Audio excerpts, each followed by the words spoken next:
Hi.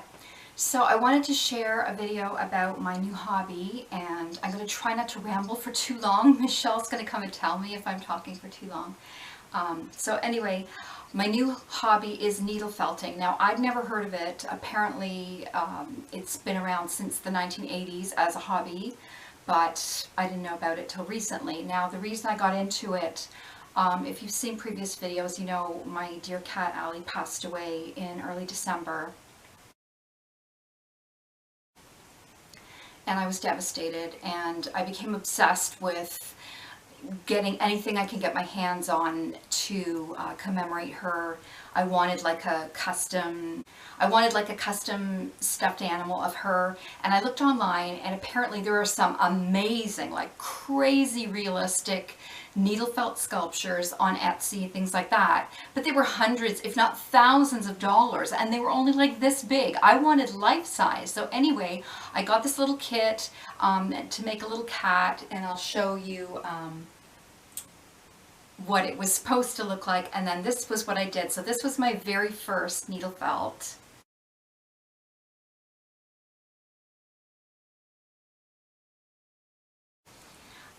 Because I was trying to recreate Allie. Now, what I really wanted was a life-size Allie. I wanted to see her in her box, as she always was.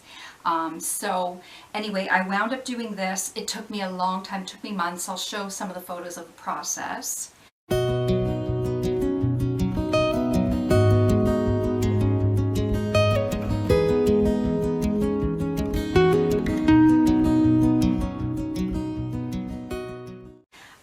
But yeah, I wanted to do Allie, and Allie was a big cat, so it took a lot of felt. And actually, well, I'll get into the process in a bit, but yeah, so needle felting, like felt has been around for thousands of years, used for tents and clothing and all these things. It was wet felting, like used with water and soap, and you make the wool into felt, and it protects against heat and cold, and anyways. And then in the industrial age, they made felt in factories. Well, the needles from the machines. So the needles in the machines are the same needles that you can use for felting, and you can put it in a little wooden thing like this, or this one has 6. So apparently in the 1980s, David and Eleanor Stanwood, I think they had a farm, and they had sheep, and they had all this wool, and they were looking for another use for the wool. And they took these needles from an industrial wool plant and thought, I wonder what would happen if we used the needle just to poke at the wool. And they found that you could make these sculptures. So I'd never heard of this. I didn't know about this until I wanted to make my own sculpture of Allie. One, because I wasn't going to spend $1,000 for a little tiny custom cat. And also I thought, if I can do it myself, that's a labor of love, and it's a tribute to her. It'll be more meaningful, and it'll be a lot cheaper because you just need to buy the wool. And so basically, it's a pretty easy hobby. It's not that expensive. Like, the best way to start is probably to get a starter kit. Like, we got the cat kit, and it comes with the needles and the wool and the felting pad and instructions, and that'll get you started and see if you like it. It's very addictive. It's calming. It's a bit of a meditative process. Like, so you start off with wool. Okay, and I'll show you the different wools, because you can get like a whole range of colors and different types of wool. Now for the base, especially when you have to make something really big like this, it was going to take a lot of, it would be way too expensive to buy that much wool. But what I did, I had some leftover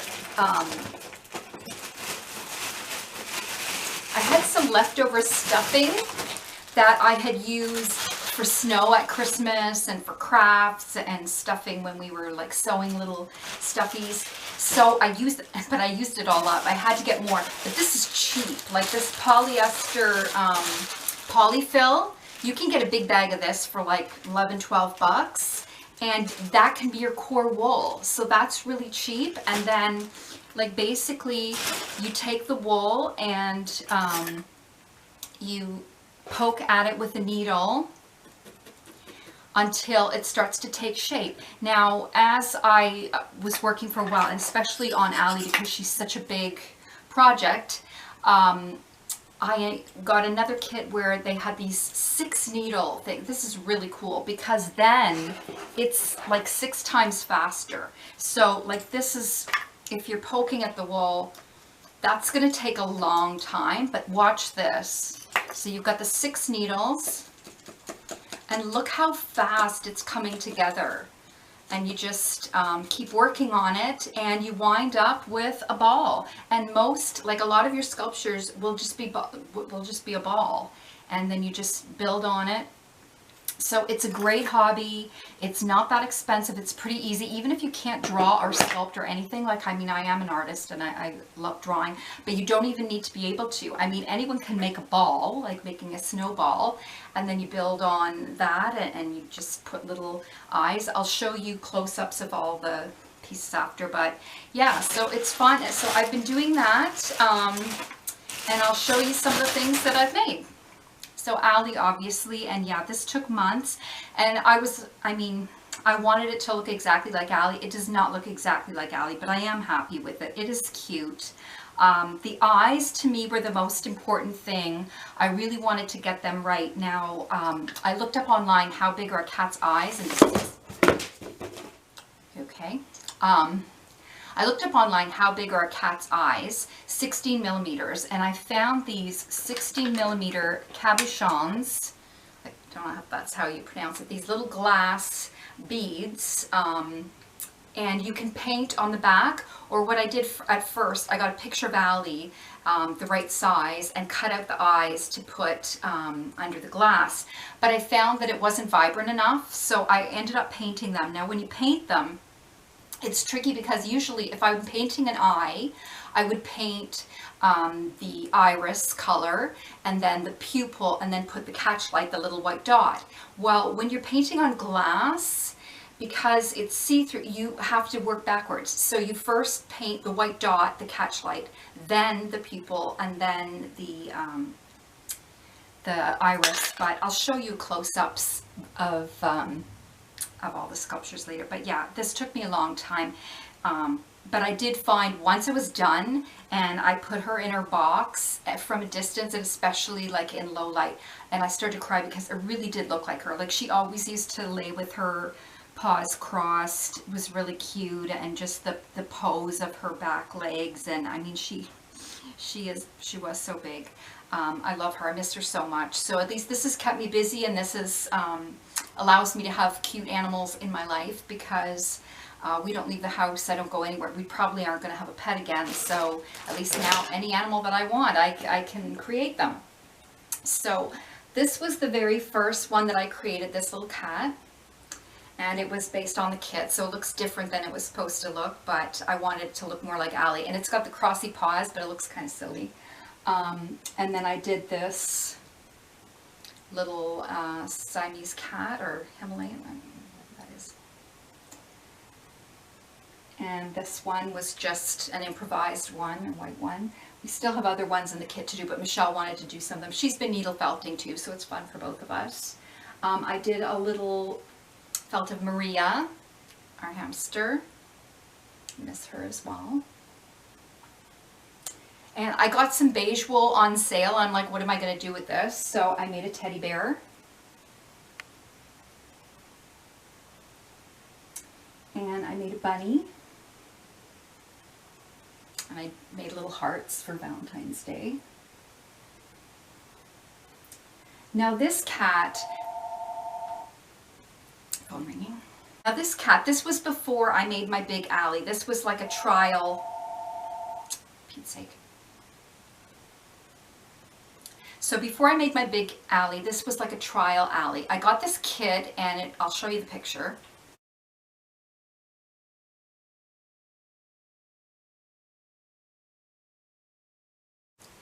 So it didn't come with any instructions, nothing, nada. And I'm like, okay, I guess I'll just improvise. So what I did, and I wanted to make it a bit bigger anyway, and I wanted it to look like Allie. So I got an extra bag of gray wool. So I got some gray wool, and I thought I'm just gonna make a bigger cat, and this is how it turned out. It's cute. So that Michelle was saying looks like Allie when she was younger, like when she was a kitten. She wasn't quite as big yet. But yeah, cats are really challenging now.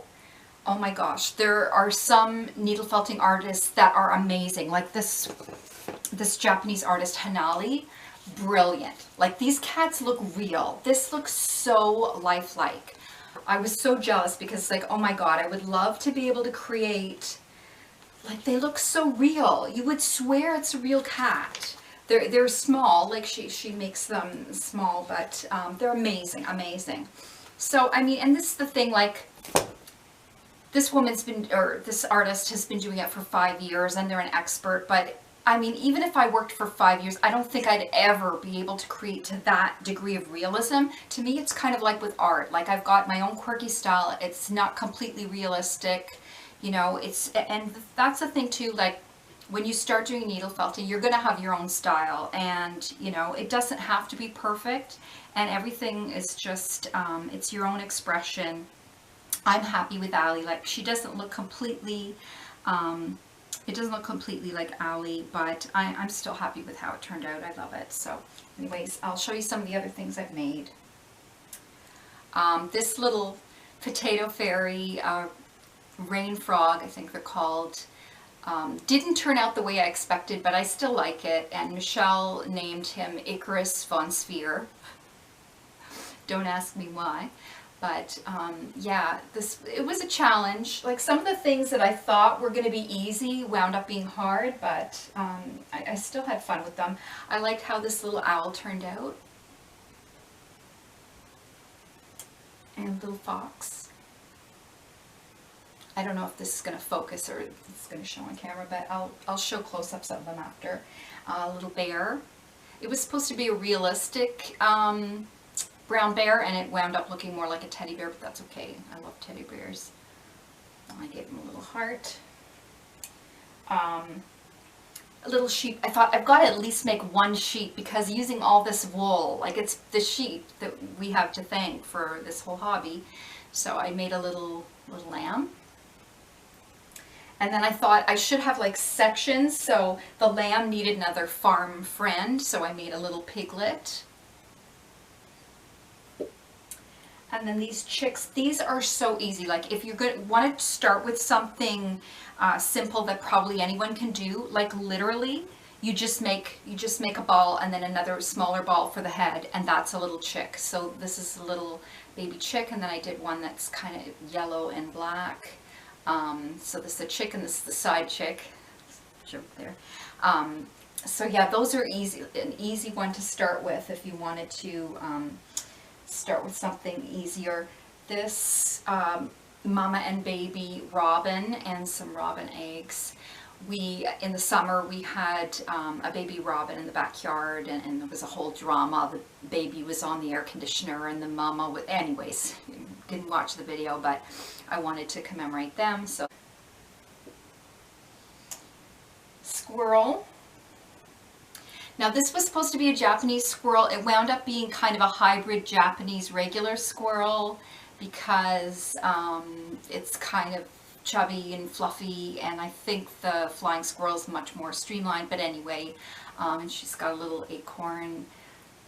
So yeah, I had a lot of fun with these, and yeah, it's a relaxing kind of meditative Zen-like practice, just, you know, like working away on the wool. I got this brush needle felt pad as well, because these kind, like, it's, I don't know if this is showing, but it's getting worn down and it's getting like kind of fuzzy. So I find like this for some things is easier. Now this is really valuable if you've got something large to do, because it's so much faster. But if you've got something small, like this is kind of too big, so then you need the regular needle. But protect your fingers, because you will poke yourself, which I have done a few times. But the kits that you get, they usually come with, or I think they always come with, the leather finger and thumb protector, because then when you're working on something just in case you accidentally poke yourself. But yeah, and you know, when the world is falling apart and everything's such a mess, sometimes you just want to get your frustrations out and just like, But anyways, yeah, it's been therapeutic. It's been a great hobby, and I love cute things. I love beautiful things, and being able to create things yourself. And I think it's such a nice hobby, and I'm glad that I discovered it. And it's all thanks to Allie, because I wanted her back, and now I've got this life-size, maybe even bigger than life-size replica of Allie. So, oh, I didn't introduce all these guys. Okay, oh, this little bumblebee, I wanted to do a bee, thought would be fun. And I did a little flower, a daisy. And this is the Antarctic section. As Michelle was quick to point out, they're from opposite poles. The penguins from the South Pole and the polar bear and the seal are from the North Pole, but they're all still, they all live in the snow. So anyway, that's my snow section, guys. Polar bear, penguin, baby penguin, and the seal. Now the seal, okay, this is a perfect example of something that I thought was going to be easy and turned out to be harder than I expected and did not go well. Like, let's just say when I started this, it looked indecent. I don't even want to say, but anyways, I fixed it. So hopefully now it actually looks like a seal. But yeah, I thought, oh, a baby seal, that'll be pretty easy. I tried to do things that would either be fun to do, easy, or I had the color wool that I could do that. But some of them weren't as easy as I expected. But I still had fun with them. I'm happy with how they all turned out. I really like the fox, and that one was fun to do. I love owls. I have a thing for owls, so that was fun too. But yeah, I plan to do a lot more, and yeah, it's a relaxing hobby. It's a nice hobby, and it feels good to create something. Like, you take this clump of fluff and you can turn it into something, and you know, the possibilities are limitless. Any animal that you like, and it doesn't even have to be animals, could be people, could be anything. Okay, so my camera just stopped, so I guess that's my sign to stop, and Michelle's knocking now too, so yeah, I better wrap this up. So yeah, this is a great hobby. I highly recommend it. I'm so glad that I discovered it, and now I can create all these things. So when I thought about making this video, I thought, what am I going to use as the title? And then I thought of Deeply Felt, because this is a labor of love, and so I made this little heart with my logo, Deeply Felt by AMP. Anyways, hope you enjoyed this. I may make other videos in the future. I might do instructional videos on something like maybe little chicks for Easter or something. I don't know. Let me know in comments if there's anything you want to see, or any suggestions, whatever. Anyway, thanks for watching. Take care. Stay safe. Bye for now.